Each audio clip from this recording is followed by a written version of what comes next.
Mine is real quick. If you have to be called out, I'd like to, you need to be here for this. Right. So gentlemen, we'll change the agenda once more without objection. I've talked to Robbie and I've received some calls about this, and I'd like for Robbie to come and talk to it. I'd like the sheriff to come talk about it. As you know, you read in the paper about a gentleman who entered the rec park with a young lady. And I was very disappointed, and I think a lot of the other citizens was to know that this man went over the fence of the rec park with a rifle, climbed up in where the lifeguard sits, people playing tennis to his left, kids playing ball in front of him, and he was charged with trespassing. Correct.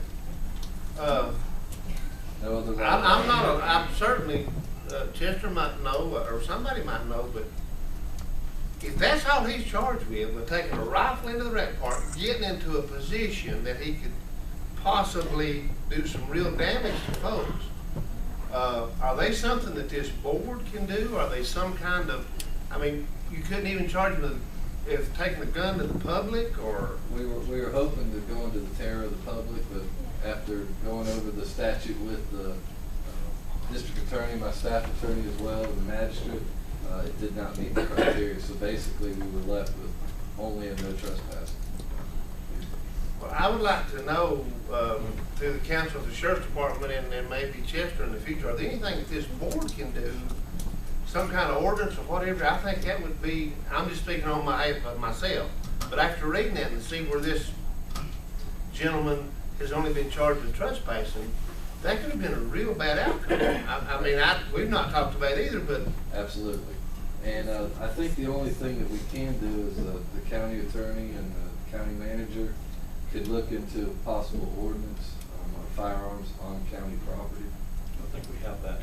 Well, that's have the no COP concealed weapons, but you could change it to no weapons. I mean, is everybody in agreement with what I'm saying here, that this could have been a bad, I mean, when you climb a fence and get up on What was his intentions? I mean, that's a good question. I mean, the problem is we don't really know what his intentions were. He can tell us one thing, and his intentions be totally different. His explanation at the time of his arrest there on the scene was he had a better view of the fields. Your intentions are not good. Absolutely. I mean, I'm not real sure. Absolutely. You climb a fence with a rifle to get to a higher position with people down below you. Your intentions are not good. Absolutely. And that's why we spent the night trying to find something to be able to get in more than trespassing.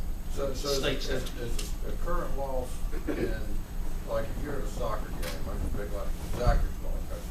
There's a soccer game. Remember what you're about to say is going to be a paper tomorrow. I'm just asking the question. Don't give them no examples, Brian. Yeah. Could you walk onto county property out to a ball that was advertise that. And not If be you walk on illegal. a county property with a gun in your pocket, that's criminal. correct? If you had it concealed in your pocket, then you would be violating. Unless you have a permit, right?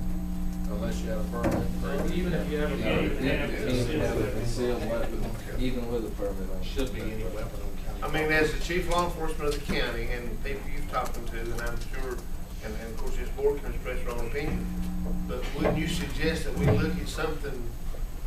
Absolutely, I would request that you do exactly that. We really need to look into this. Absolutely. Between the council, you have a comment? The state statute that we were trying to get a maximum charge is called going armed to the terror of the public.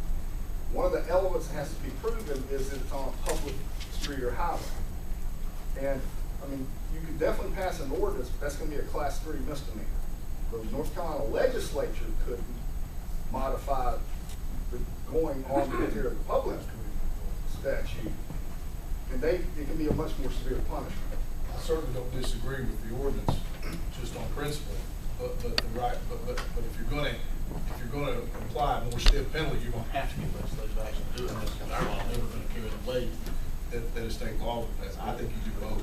Yeah, I would definitely agree I with think you, you sir, do both. because, I mean, you'll get this first one done a lot quicker than you will the legislature. Get past. Yeah, I don't have any problem with that one, but I think we ought to pursue the I other. wanted to bring that to the attention of not only, but I've received calls about it, and I read it myself, and I said, they gotta be more than that. I mean, I don't. And and I thought so too, I actually Well, I didn't want to disagree. put you on the spot, but What I would an did. ordinance accomplish? Because if we had an ordinance before, last year, and this guy did that and started shooting, Actually, what he would be charged with today is a second misdemeanor. He's charged with one misdemeanor of trespassing. If he passes an ordinance, he'd be charged with a second misdemeanor offense, basically a slap on the wrist. unfortunately, you're not gonna stop fools from being fools. Well, that's true, but it just seemed like trespassing was just such a minor, penalty or charge for that action. I mean, I just, Maybe we can draft something up and then get it to the West. And you fill hair all three, get something like that. we'll see what we can do. That's the only thing I had, Sheriff. I didn't want to put you on the spot, but I want to get that out in the open before we can talk about it. So my thing is actually later. Your thing is actually later. In case you got called out, I wanted to get see where we're at on that. Good deal. Okay. Thank you. Thank you. That's it, County Planner Derek Rowlands.